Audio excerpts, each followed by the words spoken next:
में बिजली चमकने लगी और उस अथाह जलराशि से माता महालक्ष्मी का प्रादुर्भाव हो गया।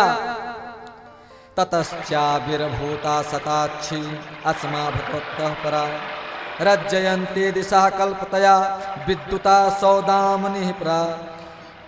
माता लक्ष्मी के उस दिव्य सौंदर्य माधुर्य को देख करके देवता और जो दैत्य हैं सब मोहित हो गए। देव और दैत्य ही नहीं मोहित हुए, जो वहां ऋषि मुनि थे वो भी उनके रूप को देख करके मोहित हो गए। अब बोले कि सब भैया पंक्ति बनाकर बैठ जाओ। एक देवी इस समुद्र से निकली हैं जिनके हाथ में जयमाल भी है। अब देखिए किसके गले में जयमाल डालती हैं। ये जिनको चाहेंगी उन्हीं के गले में जयमाल डाल करके उन्हीं का वर्ण कर लेंगी। एक पंक्ति में दैत्य बैठ गए, एक पंक्ति में देवता और एक पंक्ति में बड़े बड़े महात्मा अपना चिमटा गाड़ करके बैठ गए। लक्ष्मी मैया बरमाला लेकर संतों की पंक्ति में सबसे पहले प्रवेश किया।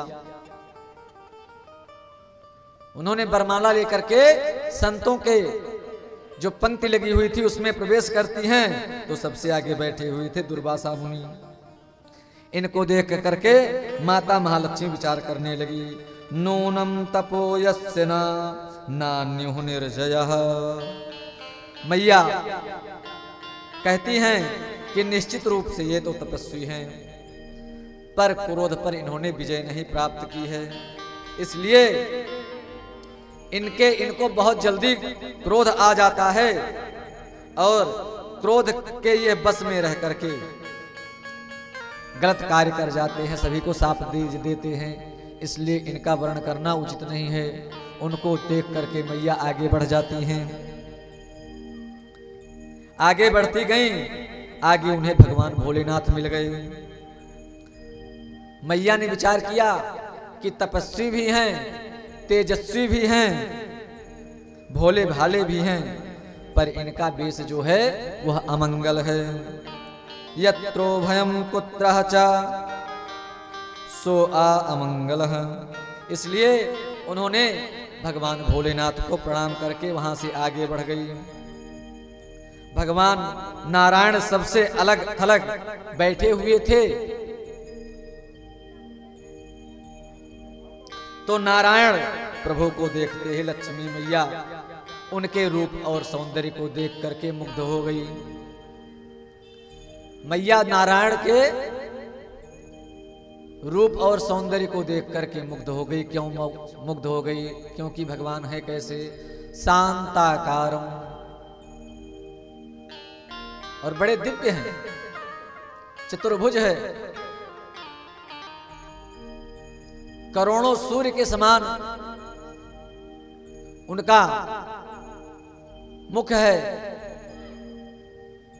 आज मैया भगवान पर प्रसन्न हो गईं और उनके स्वरूप माधुर्य के विषय में ध्यान करने लगी कि ये तो बड़े ही मंगलकारी हैं। मंगलम भगवान विष्णु मंगलम गरुड़ध्वजः मंगलम पुंडरीकाक्षं मंगलाय तनोहरिः। इनका तो सब कुछ मंगल मंगल है, ये हमारे लिए बहुत ही उत्तम है। बस थोड़ी सी कसर यहां भी है, सब कुछ तो सुमंगल है,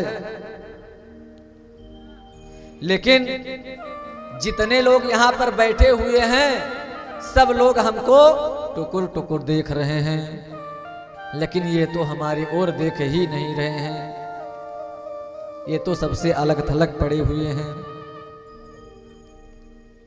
मैं इतनी देर से खड़ी हूं लेकिन ये उठकर इन्होंने एक बार भी मुड़ करके हमें नहीं देखा। हमें लगता है कि मुझे पाने की आकांक्षा इच्छा इनमें नहीं है।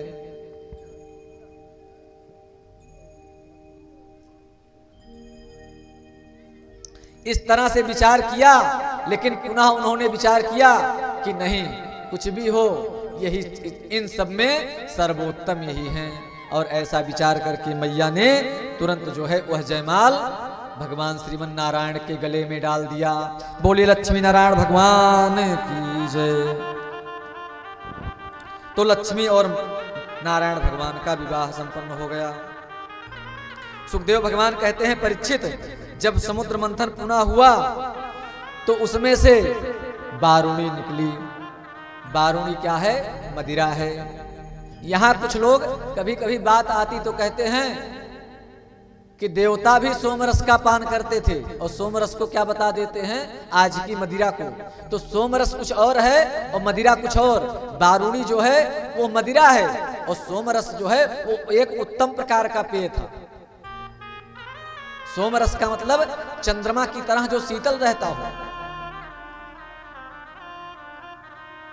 मित्र हैं वो, एक दिन उन्होंने कहा कि जो आजकल का ठंडा है ना, ये कोको कोला पेप्सी इत्यादि जो है, ये भी सोमरस है, क्योंकि ये भी बहुत ठंडा होता है। हमने कहा हाँ भैया हो सकता है, आप सबके अपने अपने विचार।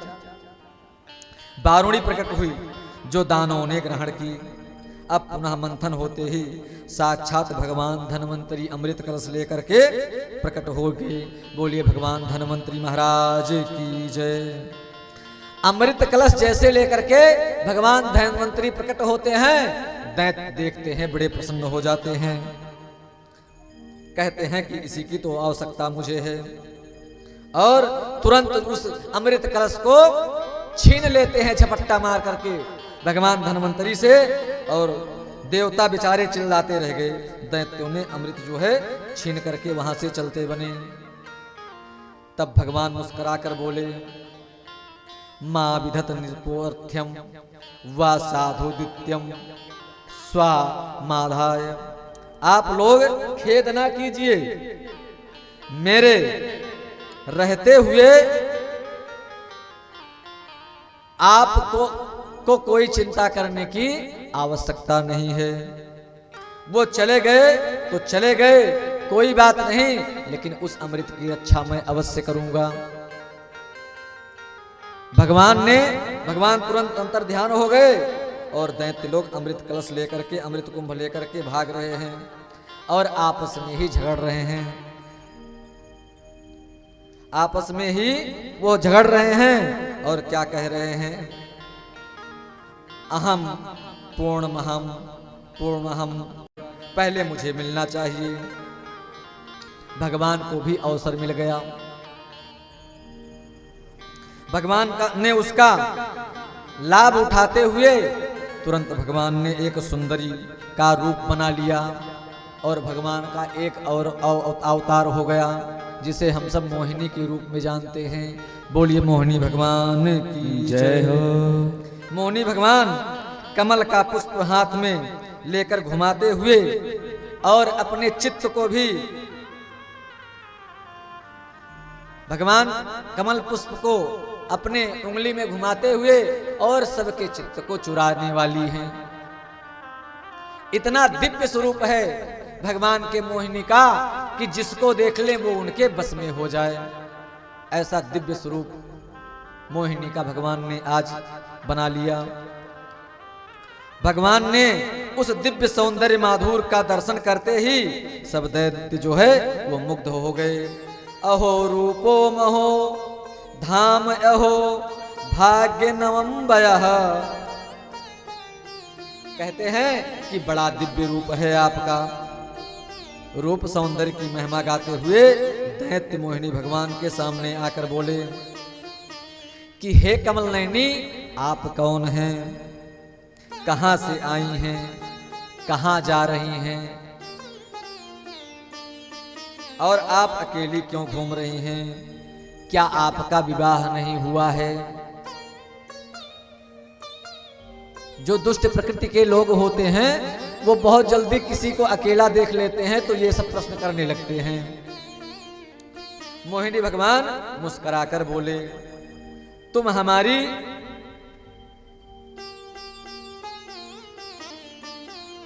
जन्मपत्री क्यों लेना चाहते हो? हमारे विषय में हमारी कुंडली क्यों जानना चाहते हो? मैं कौन हूं, कहाँ से आई हूँ, कहाँ जाना चाहती हूँ, मेरा विवाह हुआ है कि नहीं विवाह हुआ है, आप इसको क्यों जानना चाहते हैं। दैत्यों ने कहा हम भी ऐसे वैसे नहीं हैं, हम भी ऐसे वैसे नहीं हैं।